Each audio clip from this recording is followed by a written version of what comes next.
Iran, Israel ও যুক্তরাষ্ট্রের যুদ্ধে বিশ্ব রাজনীতিতে নতুন চাপ। ওয়াশিংটন ও তেল আবিবের কৌশলগত ধারণা ছিল ইরানে অল্প সময়ে দ্রুত ও বিধ্বংসী আঘাত হেনে যুদ্ধ শেষ করা।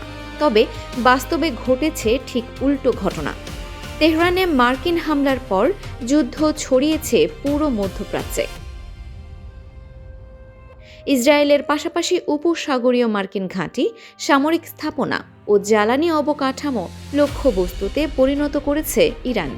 এই পরিস্থিতিতে কূটনৈতিক ফ্রন্টও সমান গুরুত্বপূর্ণ হয়ে উঠেছে। যুক্তরাষ্ট্র ও ইসরায়েল চাই সংঘাত আরও কিছু দেশে ছড়িয়ে পড়ুক, যার মাধ্যমে রাজনৈতিক সমর্থন বাড়াতে পারবে ওয়াশিংটন।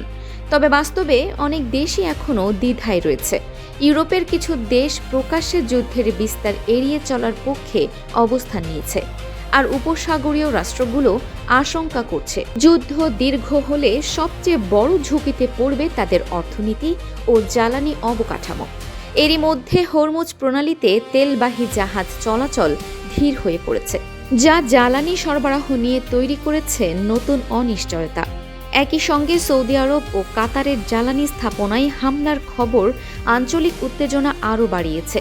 বিশ্লেষকরা বলছেন, যুদ্ধ দীর্ঘায়িত হলে সামরিক সংঘাতের পাশাপাশি বাড়বে রাজনৈতিক ও অর্থনৈতিক সংকট, যেখানে শেষ পর্যন্ত কেউ বিজয়ী না হলেও ক্ষতির ভার বহন করতে হবে পুরো উপসাগরীয় অঞ্চলকে। Arfin Farha, desk report, DSK TV।